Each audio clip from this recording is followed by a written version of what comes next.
Hey YouTube, what's going on? Thanks for checking out the Straight SRT8 YouTube channel where we discuss all things SRT8 related. And now behind me is my 2017 Jeep SRT. In today's video we're going to discuss how to do a transfer case fluid change using ATF plus 4 fluid. How to do an oil change. I'm using Pennzoil, the Ultra Premium and Platinum with a new SRT filter. So our stock SRT filter is the black filter, but this is the filter used for the Dodge Viper, and the difference here is that the internal spring releases quicker during high throttle applications, meaning that you get to bypass your oil filter and keep your engine lubricated properly. So I definitely recommend going with this guy. It's MO-041. We're also going to discuss using Amsoil or your preferred supplier for fluids to do a front and rear differential fluid change as well. Now keep in mind that for the front you can either use their new Easy Pack or you can use the traditional bottles with a pump to go ahead and put that fluid into your front differential. For the rear differential, if you want to use Amsoil, I recommend using the slip lock differential. It is required by Mopar and by all of our SRTs. For the electronic limited slip differential in the rear of the vehicle. So make sure you go ahead and combine this with this when filling up your fluid for your front and rear differentials. Again, oil, and then just for your transfer case. So this one video is going to combine doing all these different fluid changes all at once. And then I'm going to go into the car and show you guys how to actually perform each one of these independently in 3 different parts of this mini series for the video. So with that, let's get to it. Alright guys, I forgot to actually tell you what parts I'm using and how much it costs. That's a pretty important step. So, for the differential, your limited slip differential additive, this is by Amsoil, cost of $7.99 each. You only need 1, I bought 2 for future changes. Your gear lube, unit cost of $14.19 each. I did buy the Amsoil Renewer membership for $20. This gives you, I think, 25% off of your items for an entire year, while with the $20. And that's where I did buy a performance improver, which I'll discuss in a later video. As far as the oil filter is concerned, this filter number is 050384041AA. This is about $14 on Amazon. The fluid itself, or the oil itself, is Pennzoil Ultra Platinum Full Synthetic 0W40, rated for the SRT. This guy comes in at about $44 for this 6-pack. SRTs take 7 quarts. There's only 6 quarts in this pack, so you gotta buy 2 packs at a time. And I'll show you guys really quick my stash over here.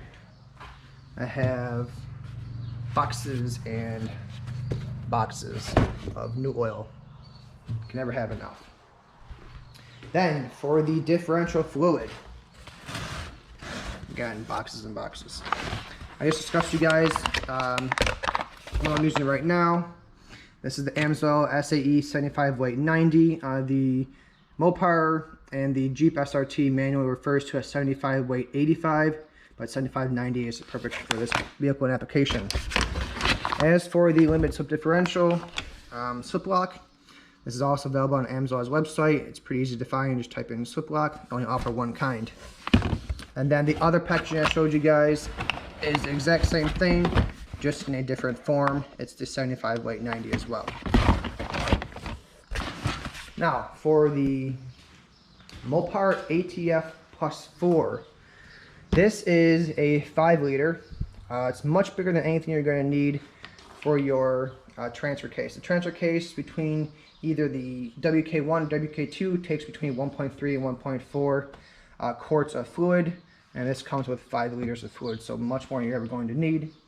This cost was also, I bought it from the dealer directly actually, for I think either $30 or $40 for the entire unit, so it's pretty cheap.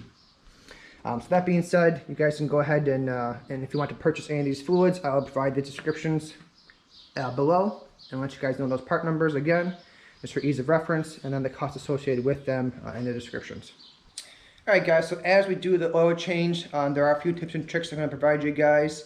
and must know to do an oil change properly. There are certain things that you want to make sure you absolutely do to make sure your oil isn't leaking out of your car.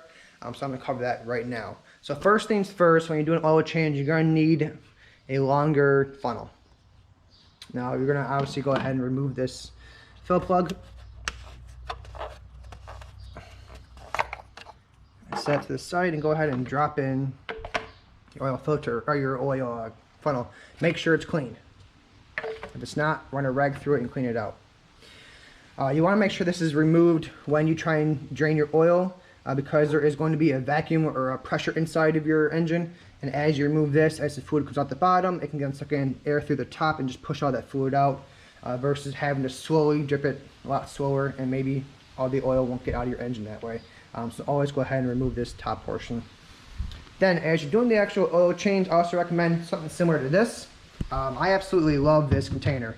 It's really easy to store, holds upright, and then to use it, unscrew this cap right here, pop this guy off, twist it on there, and you're good to go.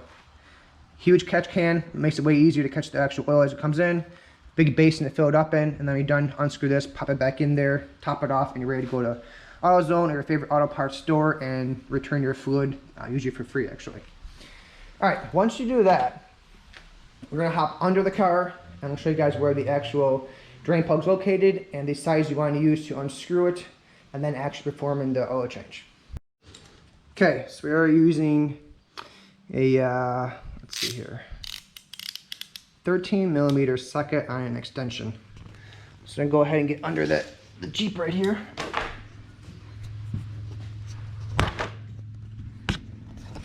And let's see, this is really hard to see, but right here directly under your Jeep is your oil drain plug, and then up and to the right is your oil filter. So as oil drains out the car, it's going to slide down this and come out to the bottom. So all your oil is going to fall right down here and right down here. It's kind of hard to show without having a proper light. Very easy to drain your oil. The oil filter, on the other hand, you're basically guaranteed to burn your hand off, which is awesome. So,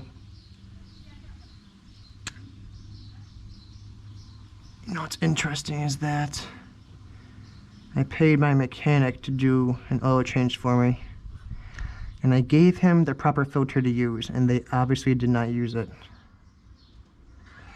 That's extremely frustrating. Another reason why you do your own oil changes. Anyway, you're basically guaranteed to burn your hand when you change out this filter. So I recommend doing it on a cold vehicle, and then it's going to drip down your arm as well. So just be careful when you do that. Go ahead and loosen this guy. It's going to fall down here and catch it in your hand, and then do your oil change. So we're going to loosen this guy with 13mm and an extension, and then remove your filter. All right, so I tried doing an oil change. In the wintertime, it's too cold out to do an oil change in my car, personally, so I bring it to a mechanic. I provide oil in the filter as I mentioned previously, and they do ahead and they do that for me. So the drain plug's on so damn tight right now I can't get it off. Now this is a cheap but actually pretty good impact. It's electric impact from Harbor Freight. This won't get it off. I have the biggest size wrench I have, and I put a breaker bar on this. This wouldn't get it off.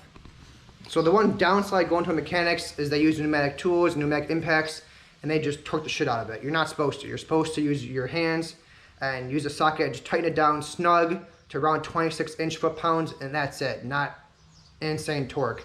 So I'm pretty frustrated. I'm basically stripped the oil drain plug trying to get it out. So I gave him a call. I'm heading down there right now, and they're going to do an oil change for me right now for free. Once I get back from doing that oil change or having them do it for me, I will get back to the video and show you guys how to do your front and rear diffs and then your transfer case. So, be back in a minute. Alright guys, so I just got back from the mechanic. They went ahead and did an oil change for me. They had to put in a new oil drain plug because that was pretty well stripped thanks to me. and then they put in a new oil filter and did an oil change for me. So I can't actually show you guys how to do an oil change. What I can show you how to do is the tips and tricks associated with doing an oil change. So first things first, you want to go ahead and remove your fill plug. You know, worst comes to worst, if you end up removing your drain plug below and don't remove your fill plug, then if this is stuck on there for whatever reason, now your engine has no oil in it, which is not a good combination for you to be at. So go ahead and remove this first. Once it's removed, you want to remove your drain plug below. That was at 13 millimeter. Try and use a 6-point socket, not a 12, because a 6-point socket isn't going to strip as easily as a 12-point will. Once that's done, remove your oil filter. Remember, left tighty, right loosey. And then give the engine a minute to drain all the oil. Once it's all said and done, retorque your oil drain plug to about 26 foot-pounds of torque, and then reattach your oil filter. Before you do that though, make sure you apply some oil to the rim of this rubber gasket. If you put it on dry, you're going to tear this gasket apart, and you're not going to get a properly compressed fitting on this gasket. So make sure you always add some oil to this guy first and then torque it in there. That way it compresses just a little bit. Now don't over torque the filters. As you can imagine, after about 5,000 miles, this filter gets dirty, full of grime, your hands are oily, and you're trying to remove it, and if it's torqued on too tight, you can't get it off. So do not over torque this, and do not over torque the drain plug, or you're going to have the same problem I did today trying to do an oil change. Now once that's done, as you're filling the car up, you want to check your dipstick. So the SRTs take about 6.5 to 7 quarts of oil. So when you're going to check your dipstick, go ahead and pull this guy off, give it a good wipe down, put it back in until it touches the bottom, and then pull it out right away and check for it. So this one is at full, so it's all set. What you don't want to do is overfill an engine. If you put in too much oil, you're going to overflow the engine, and you're going to cause some serious problems for the engine. Now, the last trick is that as you add in your final quart or so into your oil, it's going to take a minute to actually flow down through the engine in order to collect at your catch can at the bottom. So if you pull this out immediately after adding a little bit of oil, you're actually going to get the incorrect measurement. So as soon as you add your last bit of oil, go ahead and wait a second before pulling this guy out, wipe it off, make sure that your engine oil level is proper. As a final reminder, if you guys have an oil catch can, go ahead and change this guy out as well. They do get full, obviously, and so having an oil catch can that's overflowing, literally defeats the whole point of having an oil catch can in the first place. All right, those are all the tips and tricks associated with doing an oil change. Now let's get under the car and show you guys how to change your differentials and how to change your transfer case. As one final note, I did not do a video on how to change your automatic transmission fluid because I actually don't do it. I bring my fluid to a mechanic and I have them do it for me. So there is no dipstick in your transmission fluid, and that's because Jeep says it's a lifetime guarantee, yada yada yada. I discussed this in the previous video I posted. But because there's no dipstick, you gotta go ahead and buy a dipstick in order to measure your oil properly, because what you don't want to do, you don't want to flush the oil out of your car. So flushing involves pressure in which they try and extract every last ounce of transmission fluid out of your transmission. That means all the little dirt inside your transmission gets clogged into the pores of the transmission, and that doesn't work properly. So you should never do a flush for the transmission. All you want to do is drop the pan, which involves draining everything and then removing that pan on the transmission, which also houses the filter. It's all together, as I explained in a previous video. So doing that, it's a lot of work, it's messy. I had my mechanic do it for me, I'm not going to lie. But I will cover how to do differentials and your transfer case right now. At YouTube, this video is probably going to be horrible, but that's the best I can do. So my car is not jacked up. I'm in my garage right now. So it's going to be a little bit hard to show you guys what I'm trying to talk about, but I'll do my best here. So the front of the car is in front of you. I can get my tire there, and then under the car, back here, is your transfer case. The way you can identify this guy is that right here, you have your drive shaft, and right here, you have your other drive shaft. So the power comes in to your drive shaft. The power comes in from your transmission into your differential, and that spits it out from the front and to the rear right here. Again, I apologize for such a horrible video. That's how you know where your transfer case is, okay? And then in your transfer case, looking from the back now, at the top up here, you see there is a, right there. See if I can get a better video. It's really hard to show you guys this while I'm laying down. But right there behind your exhaust is your fill plug. And right here is your drain plug. So first things first, always remove your fill plug. Again, that's up top. Very hard to try and show you guys this, but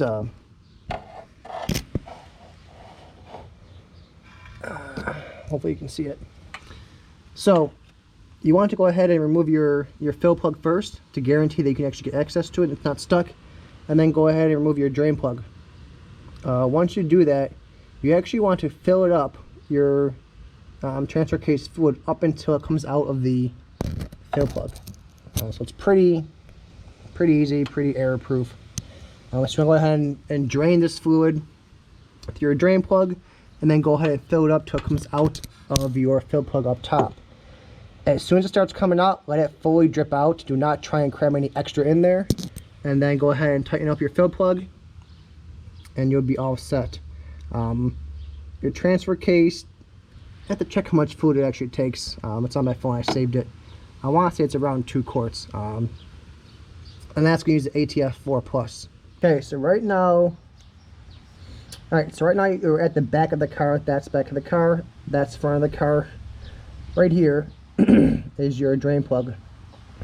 And then up top here is your fill plug.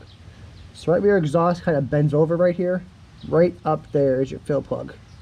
It's kind of hard to give you guys a good video when the car's this low to the ground, but this is your transfer case. Alright, and now we get to our differential. So this is your rear diff. Obviously right here you have your exhaust splitting out behind me, and then on either side of me is the exhaust exit. So back here is your differential. It's pretty easy to find. You follow your drive shaft until it comes right here. And in case you guys didn't know, your differential splits power between your left and right tire. And your transfer case splits power between the front and rear of the car. And obviously your transmission gives power from the engine to your transfer case. So your differential here is pretty important because it gives power to your left or your right rear tire, which obviously when you're racing and when you're going from a dig, if you're 0 to 60, you're going to get a lot of power to your rear of your car. That's where most of the power goes. That's true for any all-wheel drive vehicle. So this differential is pretty important. This also has the limited slip electronic differential back here as well, which requires the additive from Amsoil. So make sure you go ahead and use the proper additive. So again, your drain plug down here, do not open on the actual plug. If you guys can see, there's not. Let me try and get a better view. Yeah, do not open. Right here is your fill port. So it is on the passenger side of the vehicle. It is above your exhaust, right in front of your drive shaft, or your actually it's your rear tire, and then right there is your fill port. So if I go down and look straight, again in line with the tire, and then right above the exhaust is your fill port. This is the one you want to fill until it comes up the top. Make sure both fill and drain plugs are tight, and then go ahead and reattach your black cover for the rear of the car. So let me go ahead and zoom out here and I'll give you guys a better idea of where this is. So your differential is in line with your right and your rear tire, because it obviously provides power to those from the drive shaft. And then right behind us is the rear of the car. So pretty straightforward. Now let's go ahead and cover the front differential. As a reminder, make sure you guys put in that slip differential fluid for the rear, because it is electronically controlled limited slip differential. You want to go like this. Have your plastic slide over like this and hook in there. and then it gets bolted up over there in the back with those two sockets, and these guys use those plastic tabs. So right here you want to slide it in like I'm showing. Okay, your tires right there and right there. So right in line with your tire is a differential. Again, I apologize for this bad video, but up top right here is your fill plug, right there is your drain plug. So fill plug right there, drain plug right there.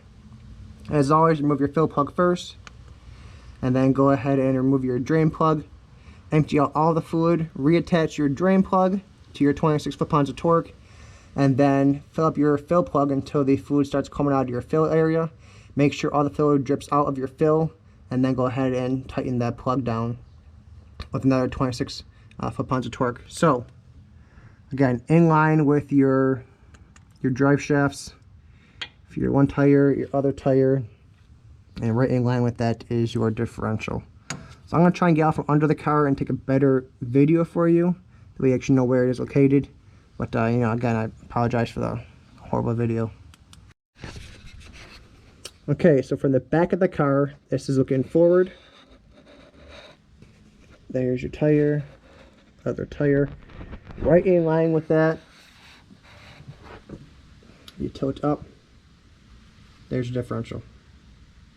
So again, tire, tire, right in the center of the car, you look right up, and right there is your differential. You can actually see both your plugs right there. On top is your fill, bottom is your drain. I'm going to do one more video from the front of the car and show you where it is again. Alright, so here we are from the front of the car. We're going to go right down and go through the vehicle. Keep going. A little bit further in. And then right here is your differential. Again, tire, right there is your differential. And there are your plugs. Alright, so hair is a mess. Hot and sweaty, 85-degree day. Probably not the best time to explain to you guys how to change the fluid in your car. Whew. But that being said, we covered your front doing your oil change. We covered the front differential, which is again in line with your tire, as I've been saying this whole time. Back of the car, differential in line here. Transfer case in line about here. And then your rear differential in line right about here. As a reminder, I use Amsoil. You can use whatever you want to use for your fluids. For the differentials, 75 weight 85, or in this case 75 weight 90 for front and rear. Remember to always include that slip lock differential fluid for that electronic limited slip differential in the rear. Again, you can always use this if needed too. Same container, just one's easy pour pouch, one's not. For your transfer case fluid, here is your ATF +4, and also for your transmission fluid. Again, here's your oil filter and the oil. That's what I use. Anyway, if you got any questions, go ahead and hit me up. I apologize for the very poor video footage. If I had a lift, trust me, I'd be using the lift. It'd be easier to show you guys where these parts are actually located under the hood, but it's really hard trying to get a proper viewpoint under the car when it's just me laying on mats. You know, it's not the best scenario. So, if you got any questions, go ahead and please comment below. Let me know your questions. I'll be happy to respond as soon as I can. And then I look forward to hearing from you guys for the next video. Thanks.